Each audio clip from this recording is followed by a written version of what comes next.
we want to talk to you about today is, what is healing and hospitality? What is happening in this sector? But we are coming from a different place. Can I ask you to do me a favor and for 20 seconds put down your mobile phones? Yeah, can you do that?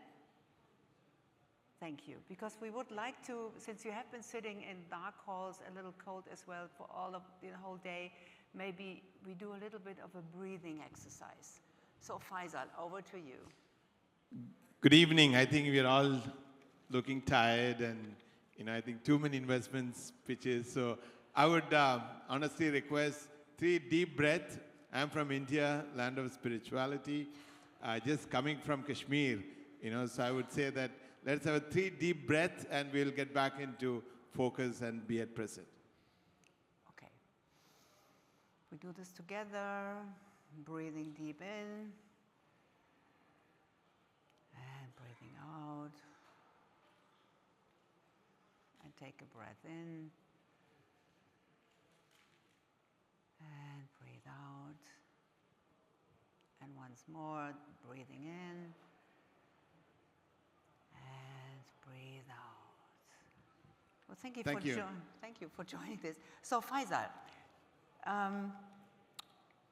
you tick all the boxes when it comes to investment and hospitality and all of this, but I think you are a social entrepreneur, you are an investor, you are a philanthropist, and you are a beautiful person, a beautiful soul. So you also you are in the process to create something which the world has not seen in hospitality, and definitely not in healing hospitality. So Faisal, take me back. How did this whole thing start? First of all, good evening. My name is Faisal Kotikalon. I've been here for 30 years. I'm not a typical entrepreneur. I'm an innovator mostly. I built 3 unicorns, starting from scratch, from UAE to India. Then moved as a philanthropist since 2012. I decided God has been kind to give me a lot of money. What do I do with this money? And most of the time, everyone, when you make a $500 million, they want to multiply and triple the money in 7, 8, 10 years. I told my wife, it's more than enough. We don't drink, we don't smoke. What do we do next? So we went to India to really transform education and healthcare. And just to tell you the truth, I'm coming from Kashmir today afternoon. I just came to the airport and came here. We started a new school in Srinagar. So we have more than 1,000 government schools across India and Africa. And I started into wellness because of my own life, and I had a severe cervical myelopathy issue in 2022. And I went to Singapore, went to my own hospital in India. Everybody said I need to go for a spine surgery. And that's where I went to an old Ayurveda hospital in Calicut in Kerala. And showed my MRI to him. I said, can you heal me? He said, give me 21 days if you have the patience, and I can heal you. So the interesting part was I got healed, and 6 months, the entire dead nerves got regenerated. And that instilled the curiosity in me, how this old Ayurveda, ancient medicine is working in our body. And that's why I put up a research team to bring in modern science and the old Eastern science together. And I decided to invest $100 million in a concept called Tula.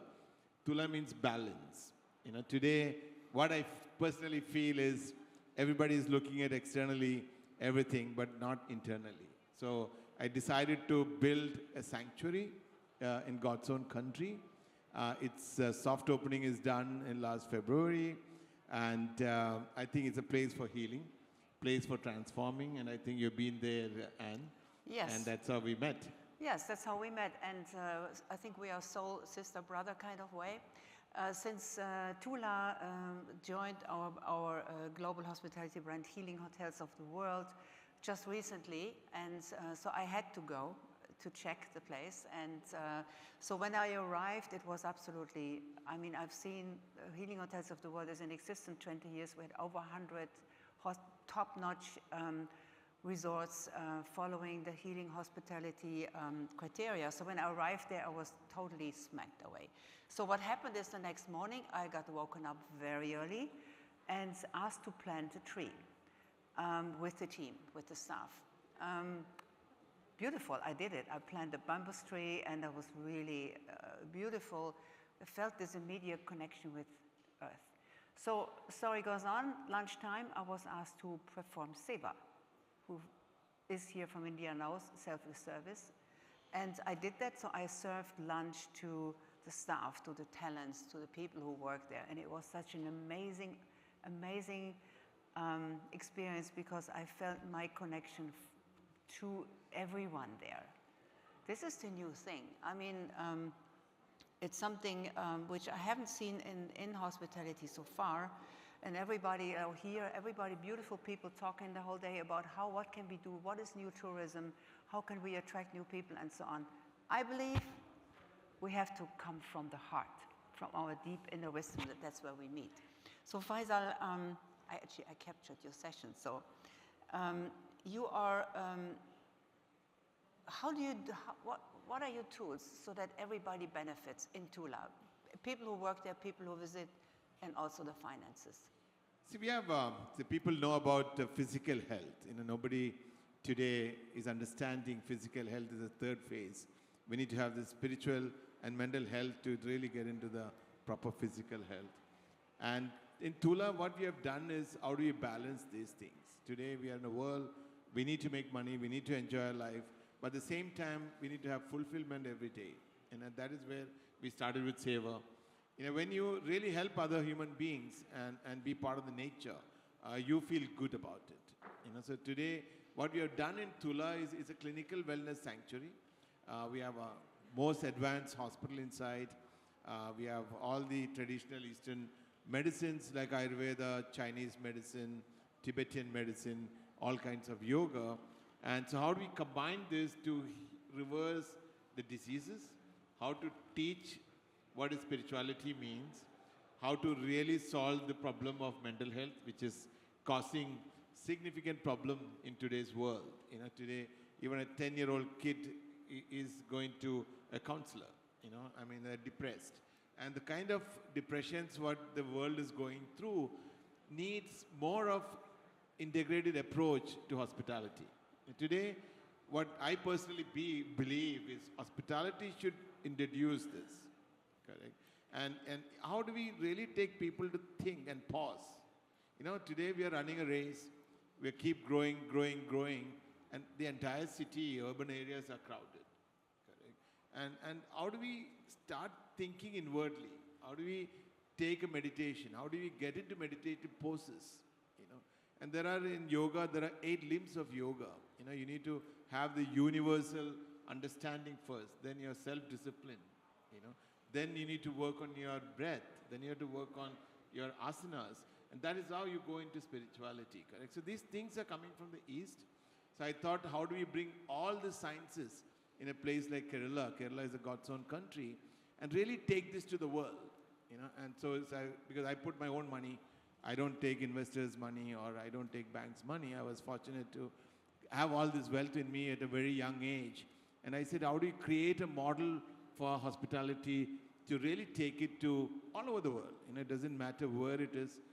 We are all simple human beings, but today we don't look at ourselves like that.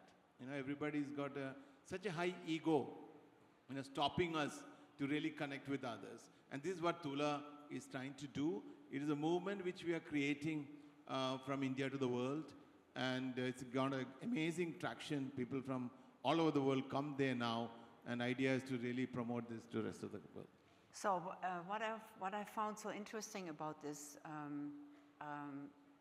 resort is that there are so many... It's not a resort, it's a sanctuary. It's a sanctuary, forgive me, yes. So about the sanctuary is that there are so many different things that have to work together. So it's super complex. You know, it's not just a resort, and there are healing hotels, they are fantastic, but this one is really topping it. Why?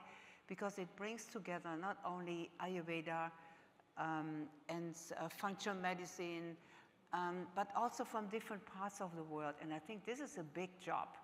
And I think it can only happen if you are really believe that you can do this and that you are able and courageous enough to take on the challenge. Because I think if we are out there, we all have our eyes. I'm a businesswoman, we have to have our eyes on the P&L, but we need to look deeper. We need to look deeper, and I think that's what's happening, looking at how many people have mental diseases. So how do I do that? Because I started this in my regular businesses in oil and gas, and I built the world's largest prefab company. Everywhere we say people is the key factors. Technology is there everywhere in the world, but how do you integrate technology in people? And for that, we need to really look after their mental part strongly, correct? And that is where I started in 2002 in Sharjah.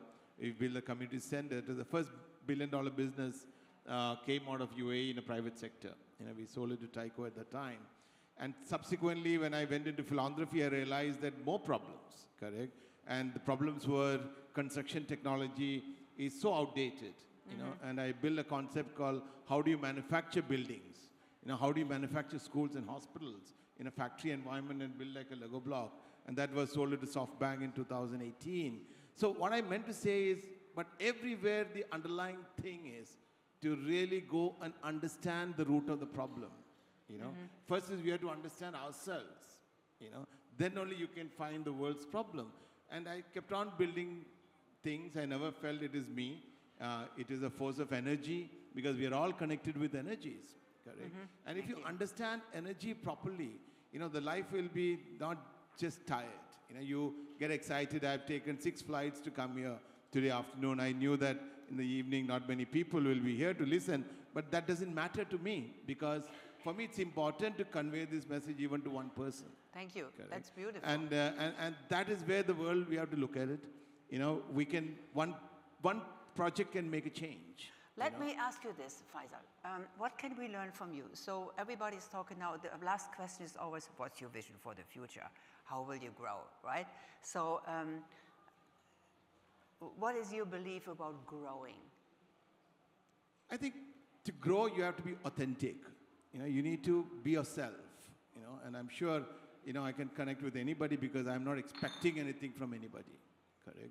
If you believe in that, and if you believe in yourself, you will grow and also you grow because others believe in you, correct? It is others who makes you grow, not yourself, correct? And that is why it's so important to be authentic to the world, authentic to the fellow human beings, and try and do good the maximum, correct?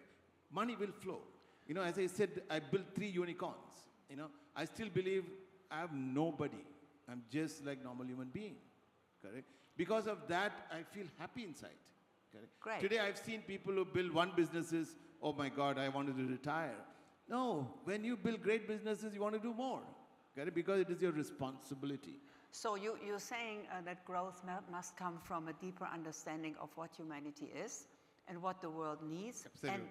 And also be truthful to yourself. Yeah, be truthful. How can we make money? That's always the question. Money is a byproduct of what you do, correct? I mean, it is energy you create more values to the humanity. Explain. Yes. For example, now, I mean, when I decided to build the new technology of manufacturing buildings, first of all, the foundry industry was the dirtiest industry when I was in USA. America was pushing all the polluting industry to China. At that time, I was in 1993 in America. And I said, why we're not solving the problem? I developed the vacuum furnace here in this part of the world, and no pollution. We could produce the most cleanest metal at that time. It was a super alloys. We were taking the steel scrap from $160 and value adding to $60,000 a ton, correct? So that is where I created the money. You created the money, and I just got a hint that we are over time, right?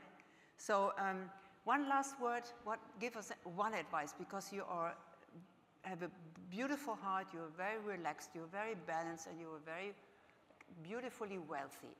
Give us one word. Be content. Thank you. So that's what I would say. Thank you. Thank you so much. Thank you.